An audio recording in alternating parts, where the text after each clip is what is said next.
Magandang araw po sa inyo lahat, sa mga nagpapakalat sa TikTok na merong masamang balita kay former President Duterte. Hindi po yun totoo. He is alive and kicking at binabati kayo.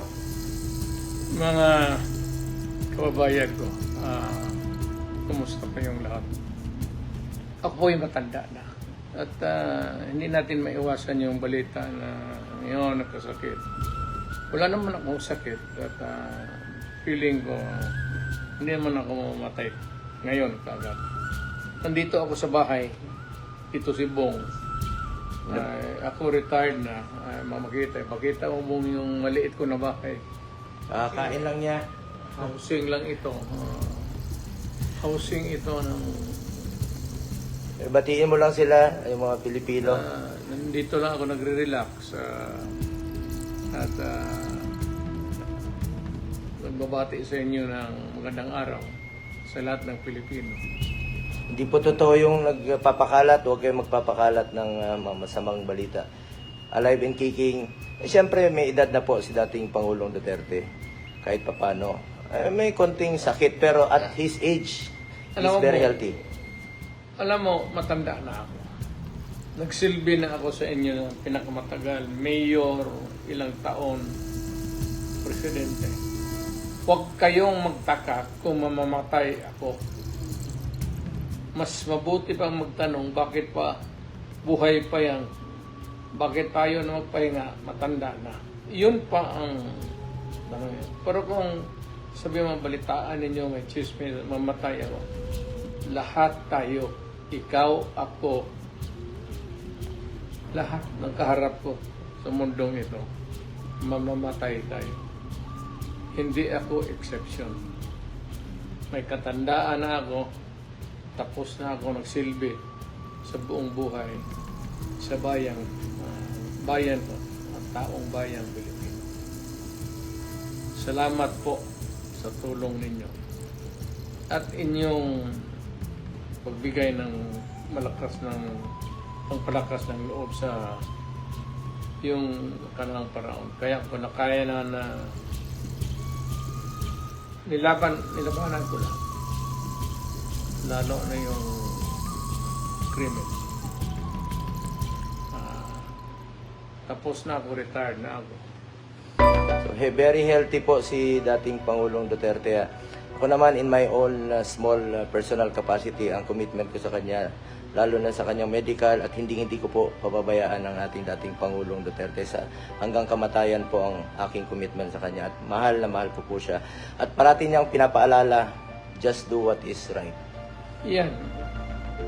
Magtanong kayo ng anong pinaka-advice ko para sa iyo at para sa mga anak at apo ninyo. Isa lang. Gawin mo lang kung ano yung tama. Hindi mo kailangang pag-usapan. Alam mo dito, pati dito, kung ano ang tama. Gawin mo lang yung tama. So, sa mga nagpapakalat, let's pray for former President Duterte. Okay po siya, oh. Kamao. Thank you. The love of country. They are for themselves and their content. Maniwala kayo sa akin, no? O parang ito. O, panoorin nyo ito, ha? Maganda ito, eh. Ilang araw matapos siyang patutsadahan ni Davao City Mayor Baste Duterte, nag-Facebook Live si Senator Bongo. Kasama rito ng senador ang ama ng alkalde na si dating Pangulong Rodrigo Duterte. Pero ang Facebook Live ito hindi tungkol sa birado ni Baste, kundi para pabulaanan ang kumakalat na ulat na pumanaw na ang dating Pangulo. Sa mga nagpapakalat sa TikTok, merong masamang balita kay former President Duterte. Hindi po yun totoo. He is alive and kicking at binabati kayo. Mga kababayan ko, kumusta kayong lahat? Ako po yung matanda na.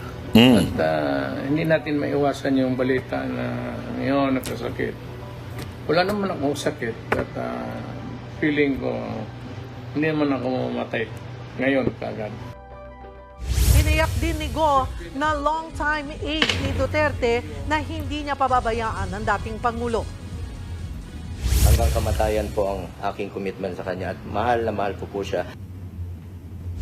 Noong Lunes, kinwestiyon ni Davao City Mayor Baste Duterte kung bakit wala raw imik si Go sa mga issue sa kanilang lungsod. Git pa ng alkalde kung may plano pa ang senador na Hindi nyo napapansin, yung mga talagang may kakilala kay Senator Bongo, kay Pangulong Duterte, hindi ho nila pinitik si Senator Bongo. Pinabayaan lang nila si Baste. Kasi karapatan ni Baste yun bilang isang Dabawenyo na to demand something from a Dabawenyo na bilang isang senador. Pero mag-iingat kayo ha, sa pinagsasabong itong si Senator Bongo at itong si Baste na vlogger na kunwari Duterte supporter pero binibira na ngayon si Senator Bongo. Mag-ingat kayo. Bakit to? Hindi ho yan totoong maka-Duterte. Gusto lang yan ng content kasi tandaan ninyo hate content is malakas yan sa social media. So, instead of pagbatiin nila yung dalawa, itong si Baste at saka si Go, they will fuel it. Alam nyo, they're not really for PRRD. Kasi kung kilala nyo talaga si PRRD, hindi niya babanatan o hindi niya kokontrahin si Senator Bongo at aawayan. Yung nilabas ni Baste kanya hong personal lamang yon bilang isang Dabawenyo. Walang mali doon. Hindi ho yun, galit siya kay hindi ho ganun ng mga Duterte. Galit ako sa iyo. Away tayo, away. Hindi na tayo bati. Hindi na tayo bati. Hindi ganun yun. Yun ay pagpuna lamang. Nagkataon lang, hindi tayo sanay the way they say it. Kasi, alam mo naman si Basti, pag nagsalita, medyo, alam mo yun, parang prangka masyado. Di ba? Pero, hindi ho ganun. Hindi ho ganun ng mga Duterte. Kaya yung mga sumasalsal at sinisiraan ang si Senator Bongo na vlogger at kuno nagpapalabas na kumakampi sila kay Baste. Ingat kayo. Kasi meron akong alam. Eto, sasabihin ko lang sa inyo ha. Huwag niyo sasabihin ito kay Boss Dada kasi magagalit yun pag sinabi niyo. Ha? Wala naman si Boss Dada dito, di ba? Huwag niyo sasabihin ito, ha? Kasi wala naman. Kasi may mga naiinggit na hindi naman naiinggit. Hindi. Ito ha, we are not appearing na malapit kami kay Baste ha. Hindi. Nagkakataon lang na wala si Dada, wala. Nagkakataon lang na nakakausap. At nagkakataon lang na may tiwala siguro si Baste sa amin kaya nagpapa-interview siya sa amin. Ha? Pero meron kasi dyan ibang vlogger na para lang makalapit sila kay Baste, gagamitin nila ito para pag-awayin, para kunwari kakampihan nila si Baste, aawayin namin si Senator Bongo para sa'yo. Ulul! Hindi totoo, may ganyan. May ganyang klaseng grupo ngayon. Ibig sabihin, hindi ho talaga sila Duterte. They do not know anything about Duterte. Kaya nila gagamitin yun. Gets ninyo?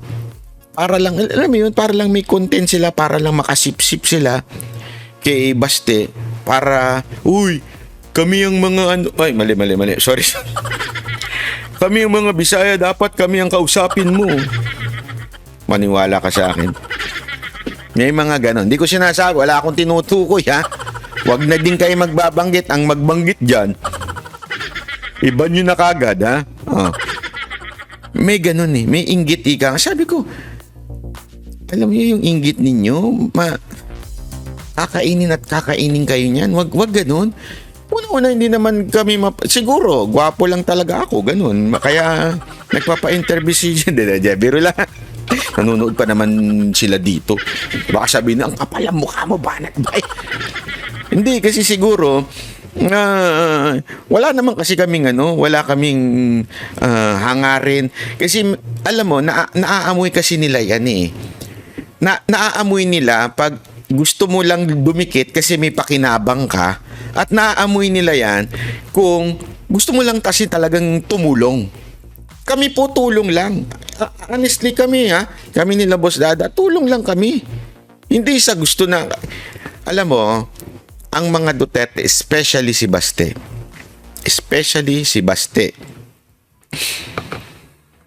galit yan sa user. Galit yan sa user. Kita nyo naman, di ba, nung ginamit siya ni Senator Amy, pinunan niya na kaagad. Si Senator Amy yun, I mean, etong si Bastin to ang talagang derecho, ito masarap maging pangulo. Ito, walang biro ito, Ito ang gusto ko maging pangulo. Alam mo kung bakit? Kasi pag hindi niya kursunada, hindi na siya yung paligoy-ligoy. Alam mo yun? Hindi siya yung, okay, sige, smile. Pag bullshit siya. Pag inis talaga siya. Yan yung gusto ko. Ayoko kasi, naiinis na ako dun sa mga politikong bait-baitan. Ang dami kong kilalang bait-baitan na politiko. Ang bait pagkakaharap ka. Pero pag may problema ka na, ay putang ina, maniwala ka, nawawala. Gusto nyo magpangalan ako? Hindi, alam mo, madami akong alam eh. Madami akong kilalang ganyan eh. Ang bait-bait sa telebisyon, ang bait-bait sa media. Pagkakailangan ka, ang bait-bait. Totoo. Pero pagka may trouble ka na, ikaw na yung problema at kailangan mo ng tulong, kailangan mo ng at wala silang mapapalang press release, ay grabe. Grabe. Para kang hindi kilala. Parang, okay. Sabi, name please. Wag po kasi personal. Baka mamaya sabihin nila, baka magiging libelous pa yan. Kasi personal yun di ba? Hindi pwede. Tuloy natin. Bakbo sa susunod na eleksyon, dapat ipakita niya na kaisa siya sa mga kapwa niya Dabawenyo. Mga kapatid, Cheryl. Ayan So, ayan po. Kaya sana nga talaga ito si Baste Sunday. Medyo, alam mo yun, maisip niya uli na tumakbo sa isang mas mataas na posisyon. Feeling ko naman Feeling ko sa ngayong nangyayari to, feeling ko Baste would be after eto ako eto nasa isip ko. Sa isip ko lang naman to. Pwede kayong mag-disagree, pwede kayong mag-agree. After BP Sara Duterte, Baste. After BP Sara Duterte, Baste. Alam mo, eto kalimutan ko na nung bansa to. Meron ako isang pinanunood na bansa na sobrang gulo, sobrang narco state na. Tapos may isang batang presidente na pumasok. Tapos napatino niya yung bansa. Pero syempre, radical yung presidente na yun. Radical talaga. Kakaibang klaseng presidente. Pero napatino niya. Bata pa ho Kaya ako, agree ako Kasi, isipin nyo na lang. Yung tapang ni Baste, yung pagiging straight niya, yung pagiging prangka niya, ilagay mo sa pagka-presidente. Wow! Sabi ko sa inyo, panalo yun. That's a perfect ingredient for true change. Hindi ako. El Salvador yun. Yung sana nga sana talaga. Hindi ako sure kung El Salvador sinabi lang nito isa, pero napanood ko yun, grabe yun Sana pagka nangyari, 'di ba, si BP Sara Duterte tapos si Baste, ang ganda. Sana lang naman. Kaya lang ang mga Pilipino, ewan natin. Baka after BP Sara Duterte, bigla na naman magtanga-tangahan. At iboto naman ewan ko. Ito, panoorin nyo ito Grabe ito, pangyayari nito. Abang ano natin ito. Medyo hindi ho maganda itong nangyayari na ito.